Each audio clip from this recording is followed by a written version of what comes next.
Coba kita renungkan, kalau dalam hidup kita selama ini kita punya masalah, sepertinya kita masih kurang baik.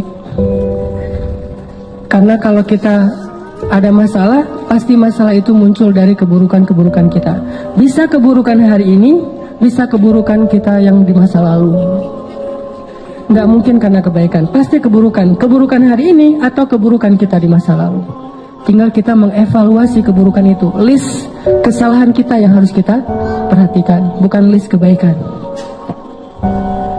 Lalu kita coba renungkan, kayaknya saya masih kurang baik nih. Yuk, tingkatkan lagi kebaikan kita. Hubungan dengan Allah perbaikin lagi.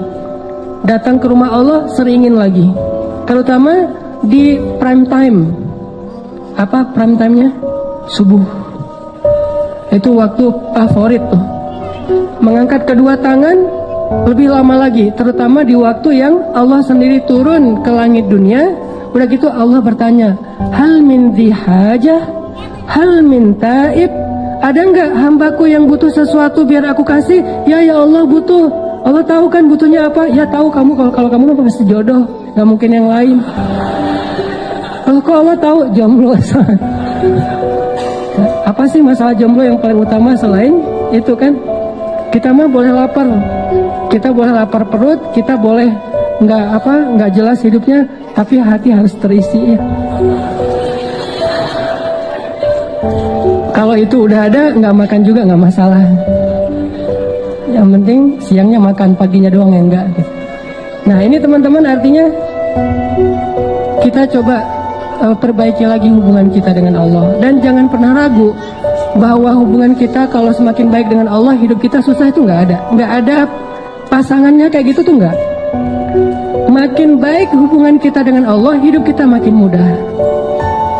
Makanya ini sekedar inspirasi aja. Saya baru juga dapat sharing dari seorang teman tadi.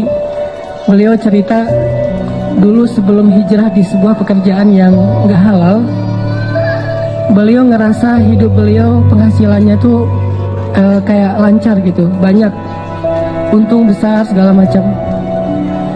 Tapi setelah beliau hijrah, beliau ngerasa sekarang kenapa kok penghasilan saya jadi kayak berkurang Ustadz. Jadi malah susah, finansial saya tuh bermasalah Ustadz. Saya tanya, dulu sebelum hijrah emang ada masalah apa? Masalahnya sih saya punya hutang 47 miliar. Makanya saya hijrah. Tapi setelah saya hijrah kok saya penghasilannya jadi susah Ustaz, nggak kayak dulu lancar. Saya balik tanya, memangnya dulu Bapak bagaimana disebut penghasilan lancar sementara hutangnya 47 miliar? Itu bukan penghasilan lancar, itu bukan rezeki, itu bukan keberlimpahan, itu minus 47 miliar. Sejak hijrah beliau ngerasa penghasilannya susah. Enggak, justru sejak hijrah penghasilan beliau mungkin nggak bertambah, tapi minusnya nahan segitu aja, jangan nambah lagi gitu. Pelan-pelan berkurang minusnya. Jadi misalnya 20 miliar, 10 miliar. Dan ini uang semua ini. Saya juga kaget, 47 miliar. Langsung berhitung gitu. Beli kerupuk berapa misalnya, beli bakso. Lumayan banyak kan ya.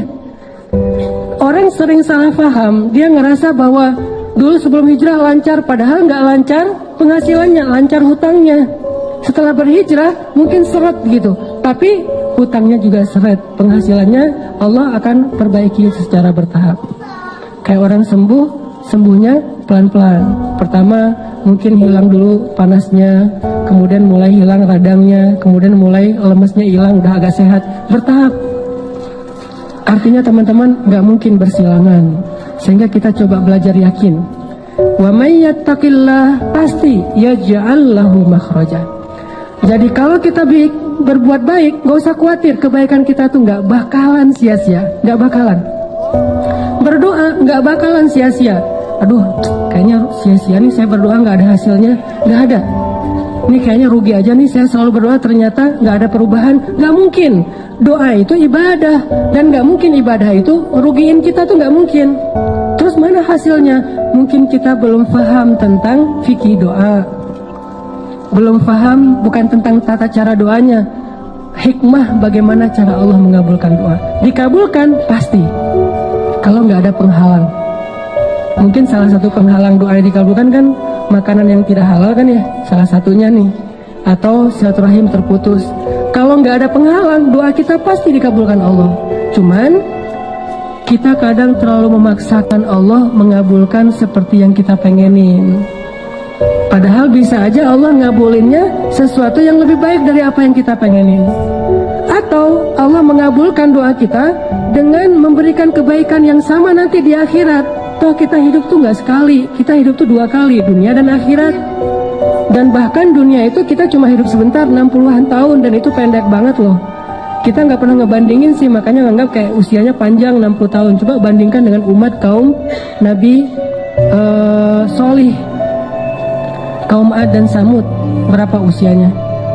Rata-rata 1500 tahun, 2000 tahun. Nabi Nuh dakwahnya doang 950 tahun, usianya lebih dari itu. Sehingga dulu ada ibu-ibu ya lagi nangis di atas kuburan anaknya meninggal ABG gitu. ABG meninggal, SMA juga belum lulus gitu, meninggal. Entah tabrakan, entah apa gitu. Meninggal, ibunya nangis di atas kuburan. Nah, kasihan kamu ya, meninggal muda, belum sempat menikmati hidup, gitu-gitu deh, merintih, meratap. Lewat seorang ulama di zaman itu, umat Nabi Solih. Ibu, kenapa menangis? Ini anak saya meninggal muda, kasihan. Emang usia berapa dia meninggal? Masih ABG. Berapa? 300 tahun. 300 tahun ABG coba. Terus ulama ini bilang, wah ibu, bersyukurlah dikasih usia 300 tahun, karena nanti akan muncul suatu generasi, suatu umat yang usianya hanya 60 tahun. Ibu ini kaget, hah? Manusia 60 tahun? Gak salah tuh, sih. Kita 60 tahun tuh udah lama loh. Bagi mereka 60 tahun itu nggak ada apa-apanya. Sampai ibu itu mengatakan, kalau saya cuma dikasih usia 60 tahun, bakalan saya pakai itu seumur hidup saya hanya dengan 1 kali sujud. Bayangin, sujudnya aja 60 tahun. Kita sujud panjang dikit, nggak bangun-bangun, ketiduran kan. Sholat imamnya baca agak panjang dikit, berdiri sebelah kaki, aduh pegel sebelah, gantian gitu. Kayak orang sholat tarawih agak panjang dikit kan mulai batuk pojok sana, bersin pojok sana, wah ada aja, tiba-tiba banyak sakitnya. Umat Nabi Solih ibadahnya sujudnya doang 60 tahun. Bahkan Allah menciptakan malaikat setiap hari khusus tugasnya untuk sujud pada Allah. Jadi diciptain langsung sujud dan tidak bangkit dari sujudnya sampai hari kiamat. Berapa jumlahnya? Sehari 70.000 malaikat.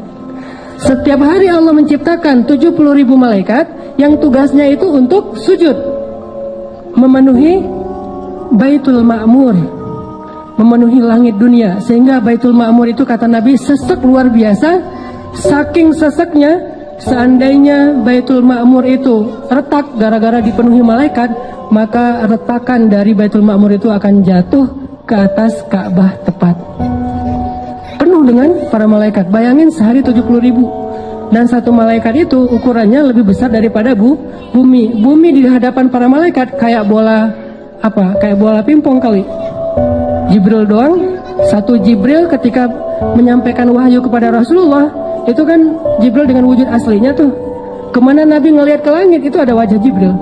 Di situ Jibril. Semuanya dipenuhi oleh Jibril. Nabi lari, dipanggil sama Jibril, ya Muhammad, jangan lari, saya Jibril, kamu Rasulullah. Nabi takut karena nggak kenal sama Jibril. Tiba-tiba di follow gitu kan sama Jibril. Wah ini siapa nih followersnya? Ngeri lagi followersnya Jibril. Bayangin Allah menciptakan 70.000 malaikat yang tugasnya cuma untuk sujud. Jadi artinya kita hidup itu nggak cuma di dunia, kita hidup 2 kali, dunia dan akhirat. Dan adegan kehidupan akhirat yang kita tahu itu terlalu disingkat oleh kita. Padahal satu ayat itu kalau dibedah bisa sampai 100 bahkan 1000 tahun. Ada banyak sekali adegan-adegan di akhirat yang kita jarang memikirkannya. Dan adegan itu pasti akan kita lalui, kita jalani. Sehingga kalau doa kita nggak dikabulkan di dunia, nggak masalah, tetap kebaikan nanti kita dapatkan ketika di padang mahsyar. Misalnya, ya Allah, mudah-mudahan saya bisa punya kendaraan. Masa naik angkot terus? Masa jalan kaki terus? Pengen punya motor juga nggak apa-apa ya Allah. Makanya kalau minta jangan tanggung-tanggung. Mobil ya Allah. Atau nggak usah mobil, roda 3 juga nggak masalah, demo ya. Ya Allah, saya pengen punya kendaraan, doa pengen punya kendaraan. Ternyata qadarullah, dalam sekian lama dia berdoa nggak punya kendaraan, meninggal masih jalan kaki atau paling-paling sepeda ontel, nggak punya kendaraan bermotor. Apakah doa dia sia-sia? Nggak. Berarti kalau nggak dikabulkan sejak dia hidup di dunia, nanti dia di surga itu atau di padang mahsyar udah punya kendaraan. Kok tiba-tiba datang kayak Alphard gitu kan di padang mahsyar gitu, dijemput gitu. Silakan mas, ini apa nih kok ada Alphard di padang mahsyar gitu kan ya? Toyota. Kenapa nih kalau ada Alphard di padang mahsyar? Kan dulu mas berdoa pengen punya Alphard. Ya udah, karena nggak dikabulkan di dunia, dikabulkan di surga. Wah bener nih, bener ya. Udah jalan lancar tuh. Yang pasti dia dapat apa yang dia minta. Terus kenapa kita ragu-ragu minta sama Allah yang terbaik? Kalau nggak dapat di dunia ya dapat di akhirat, sama aja kan? Ya sama-sama hidup kok. Malah di sana lebih butuh dari apa yang kita dapatin di dunia.